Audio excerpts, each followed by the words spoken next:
अस्सलाम वालेकुम व्यूअर्स, उम्मीद है आप सब खैरियत से होंगे। तो आज मैं हाज़िर हूँ आपके लिए एक और साइड टिप लेकर। तो ये आप देख सकते हैं हमारे जो फर्स्ट फ्लोर की जो है कुछ कॉलम्स की जो है फार्म लग रहे हैं, प्लेटें लग रही हैं, जबकि कुछ की जो स्टील अभी चेक होना बाकी है। तो ये हमारे साइड इंजीनियर आसिफ साहब इधर चेक रिक्वेस्ट जो इंस्पेक्शन रिक्वेस्ट कॉन्ट्रैक्टर की तरफ से आते हैं उसको लेकर आए हुए हैं, यानी स्टील की इंस्पेक्शन के लिए उन्होंने रिक्वेस्ट भेजी हुई है। तो आज हम आपको इस जो एक कॉलम का आपको दिखाएंगे, इसमें आपने जो स्टील चेक करेंगे तो क्या क्या चीज़ें आपने चेक करनी है और किन किन चीज़ों को अवॉइड करनी है। एक और बात, ये फर्स्ट फ्लोर है तो इसमें लेब भी आएगा, क्योंकि हमारी ये मल्टी स्टोरी बिल्डिंग है। तो कॉलम में लेब कैसे प्रोवाइड करेंगे, तो ये भी हम आज की इस वीडियो में हम डिस्कस करेंगे। तो अस्सलाम वालेकुम आसिफ भाई, क्या हाल है? ठीक ठाक। अच्छा जी, आप ये स्टील चेक करने के लिए आए हुए हैं। आपके हाथ में ये क्या चीज़ है? मेरे हाथ में ये चेक रिक्वेस्ट है। अच्छा जी, जब भी हम चेक के लिए आते हैं सबसे पहले कॉन्ट्रैक्टर हमें उनकी तरफ से काम फाइनल रिक्वेस्ट। उसके बाद वो हमें चेक रिक्वेस्ट जनरेट करते हैं। ठीक है, RFI भी कह सकते हैं, रिक्वेस्ट फॉर इंस्पेक्शन।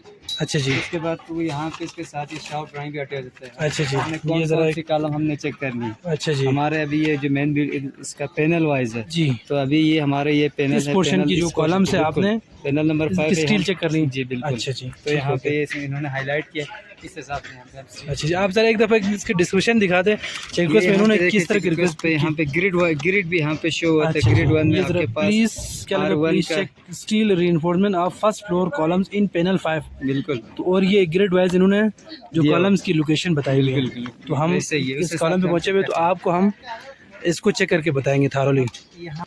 अच्छा आसिफ भाई, इसमें आप क्या क्या चेक करेंगे स्टील में?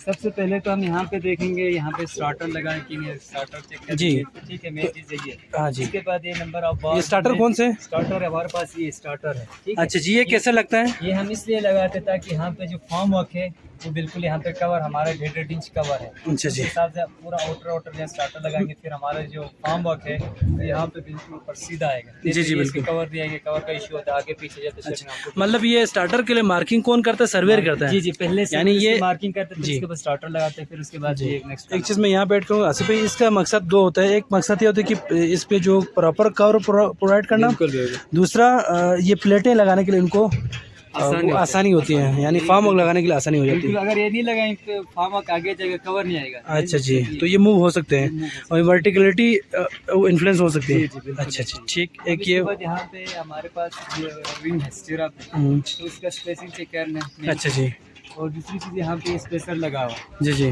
स्पेसर, ठीक है, इनको भी मेक श्योर करना। और यहाँ पे मेन बात जो उसका ये डावल है ऊपर जो निकला है, इसका यहाँ पे जगल होना चाहिए यहाँ पे। अच्छा, थोड़ा सा बेंड करना होता है लेप देने के लिए, ताकि इनके अंदर ये ग्रिप बने, इन्हें तो स्लिप होता है। हाँ, स्लिप होने से बचाने के लिए यहाँ पे जगल प्रोवाइड करते हैं। ठीक है, अच्छा, आप ये देख सकते हैं ये जो लेप के जगह पे आपने क्या देखें। और एक चीज़ यहाँ पे जितने भी हमारे पास जो रिंग लगी हुई है हमारे पास 135 एंगल का होना चाहिए। अच्छा जी, हुक्स जितने भी हुक्स है। अब इसके बाद एक और चीज़ है, यहाँ पे जो हुक्स लगा रहे हैं आप, ये अल्टरनेट होना चाहिए। अभी एक रिंग यहाँ पे है तो दूसरा इसके ऊपर आना चाहिए, तीसरा इसके ऊपर, चौथा उसके हिसाब से अल्टरनेट आना चाहिए। मतलब फॉर एग्जांपल यहाँ पे आप देख सकते हैं, ये एक ये है, दूसरे साइड पे, तीसरे साइड पे, चौथी तीसरा इस साइड पे और चौथा इधर है। देखो 3 छोड़ के 1 2 3 अल्टरनेट आ रहा है, 1 2 3 इस तरह, क्योंकि एक इधर आ रहा है आपका हुक, एक उस साइड पर आ रहा है और एक आपका हुक उस साइड पर आ रहा है। अब मैं आपको यहाँ पे ये वेरीफाई करके दिखा रहा हूँ। हमारे पास 4 इंच स्पेसिंग, और DVS में भी हमारे पास स्पेसिंग हो 4 inch, centre to centre spacing. इसका भी 4 है, इसका भी आप 4 है, देखें 4 होना चाहिए। मतलब अब ये भी चेक करें। अब मेन चीज़ ये है, देखो 3 इंच हमारे, 3 से ज़्यादा तो मसला नहीं है। एक अच्छा जी, हुक लेंथ जो है आपका जो 3 इंच से कम नहीं होना चाहिए, एज पर BBS। ठीक। दूसरा, आपने हुक में क्या चेक करेंगे, ये यू शेप है कि नहीं, यानी ये जो है आपका 135 डिग्री पर होना चाहिए, यानी ये ऐसे 90 डिग्री पे नहीं होना चाहिए, हुक, तो ये बिल्कुल अंदर होना चाहिए। बिल्कुल, इसको आप सीजमिक हुक भी कह सकते हैं। अच्छा जी, अच्छा जी। अब हम इसमें जो फर्स्ट फ्लोर है चूँकि, तो इसमें हमने लेप देना पड़ता है इसके डावल को। तो लेप आपने 72 टाइम्स आप डायमीटर देना है। तो आप इसकी लेंथ चेक करेंगे, तो ये आसिफ भाई देख रहे हैं। आप लेप में एक चीज़ और आपने ख्याल करनी है, ऊपर जो आप देख रहे हैं इधर जो आपने ख्याल करना है, तो ये आपने थोड़ा सा बेंड करना है। तो ये आपको दिख रहा है इससे पहले आपको तो नहीं, बिल्कुल ये इधर ये देखा आप, थोड़ा सा ये जकल जिसको बोलते हैं, थोड़ा सा बेंड करना है, ताकि आप ये देख सकते हैं। ये भी ऊपर वाले को आपने बेंड करके रखना है। स्पेसर लगा है, स्पेसर। आप वो मेन बार के ऊपर नहीं लगाना, रिंग के ऊपर लगाना। अच्छा जी, और ये मतलब हमारे आपने जो कवर के लिए जो स्पेसर लगाते हैं वो जी, ये दो स्टेरअप के ऊपर लगाना है बांध। जी, तो जी, ये हाँ जी, ये 2 इंच, तो ये 1.5 इंच है। 1.5 इंच है हमारा, देखें। तो हमारी जो कॉलम में जो कवर है वो 1.5 इंच का है, 1.5 तो आपने ये भी मेक श्योर कराना है कि स्पेसर 1.5 इंच की इन्होंने प्रोवाइड की कि नहीं। तो ये एक स्पेसर आप देखिए गलत बांधा हुआ है, तो इसको भी हम ठीक करवाएंगे। तो इसको बिल्कुल ऐसे रखना है। अच्छा जी, और आपने एक और चीज़, ये जो स्टार्टर जो सर्वे ने मार्क किए वो 1.5 इंच है कि नहीं, वो आप देख सकते हैं। इस तरह से आप स्टार्टर को भी सही चेक करेंगे। चेक कर सकते हैं। अच्छा, इसके अलावा एक और चीज़ आसिफ भाई, मेरे ख्याल में स्टार्टर में आप हम इसका गुनिया भी चेक करेंगे। गुनिया भी चेक करना। हाँ, ये 90 है कि नहीं, इसको चेक करने के लिए आप गुनिया से चेक कर सकते हैं स्टार्टर को। बिल्कुल। आप स्टार्टर को मेजर करके देखेंगे कि ये कॉलम हमारे पास 30 बाई 30 की कॉलम है। आप देख सकते हैं। तो ये आपका जो स्टार्टर उन्होंने प्रोवाइड किया वो एग्जैक्ट 30 इंच पे है। और इस साइड भी आप चेक इसके कर आप ब्रेथ भी आप स्टार्टर को मेक श्योर कराएंगे कि सर्वे ने जो मार्क किया है वो आपने वेरीफाई करना है, ताकि ऊपर जाके आपको ये मसला ना है कि 30 हो या 31 हो जाए। तो ये एग्जैक्ट इन्होंने 30 पे मार्क की हुई है। तो इस तरह से स्टार्टर भी आप चेक करेंगे। हमारे इसमें आप देख सकते हैं 5 किस्म के रिंग लगा है।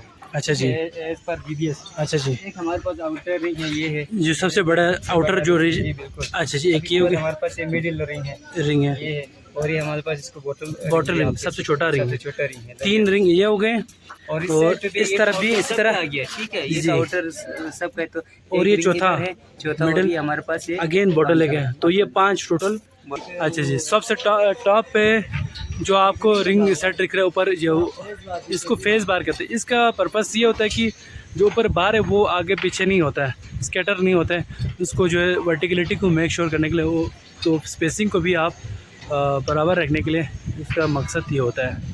तो एक तरह से ये बार को पकड़ के रखता है, ऐसे ही है। अच्छा आसिफ भाई, स्टील की तो सारी चीज़ें हमने चेक कर लिया। अब सबसे जो मेन इशू कॉलम में हमने देखा है कि वो जगल हो रहा होता है। हर दफ़ा आपको जगल करना पड़ रहा होता है, जो कि कॉलम में बिल्कुल अलाउ नहीं होता है। 1 इंच भी आप जगल नहीं कर सकते, जो कि बिल्कुल भी एक्सेप्टेबल नहीं होता है। तो इसको ओवरकम करने के लिए, यानी जो कॉलम है उसकी वर्टिकलिटी को आप कैसे मेक श्योर करते हैं? इसके बाद पहले तो स्टील वर्क होगा, इसके बाद फार्म वर्क होगा आपका। अच्छा जी। फार्म वर्क में हमने ये चेक करना है इसमें अलाइनमेंट इसका सीधा है कि नहीं। अच्छा जी, वर्टिकल और हॉरिजॉन्टल दोनों अलाइनमेंट हम चेक करते हैं। अगर 0-0 और ना ऊपर टॉप पे गुनिया भी चेक करते हैं। अच्छा जी, वो अगर गुनिया में सही तरीके से अगर आप चेक करें तो इंशाल्लाह आपके ऊपर टॉप में कोई मसला नहीं आएगा, जगह नहीं आएगा। अगर आप सही तरीके से अगर वो फार्म वर्क लगाने के बाद अगर इसका आपका अलाइनमेंट वर्टिकल और हॉरिजॉन्टल अलाइनमेंट आप चेक नहीं करेंगे तो जाहिर बात है उसका अलाइनमेंट तो सीधा नहीं होगा। अच्छा जी, ऊपर इसको हमने उसी जगह पर उठाना है, तो उसको लाने के लिए हमें क्या करना पड़ेगा, इसको जगह करना पड़ेगा। अच्छा जी। इसलिए अगर आप लोग कोशिश करें पहले से इसको सही तरीके से आप फार्म वर्क चेक करें तो इंशाल्लाह कोई मसला नहीं होगा। अच्छा, तो व्यूअर्स, हमने आसिफ भाई हमारे जो साइड इंजीनियर हैं, इनसे हमने बात की तो पता चला कि इसकी वर्टिकलिटी को आप जो जब स्टील की इंस्पेक्शन के बाद उसको चेक नहीं कर सकते हैं। इसको आप प्रॉपर जो वर्टिकलिटी उसको मेक श्योर नहीं कर सकते। उसके लिए आपको जब हम स्टील ओके करने के बाद उसको हम फार्म वर्क के लिए अलाउ करेंगे, तो फार्म वर्क की जो प्लेट लगती है तो उसकी जो साल जिसको कहते हैं प्लम्बॉप, जिसको इंग्लिश में बोलते हैं, प्लम्बॉप की मदद से आप वर्टिकलिटी को चारों साइड में आप चेक करेंगे।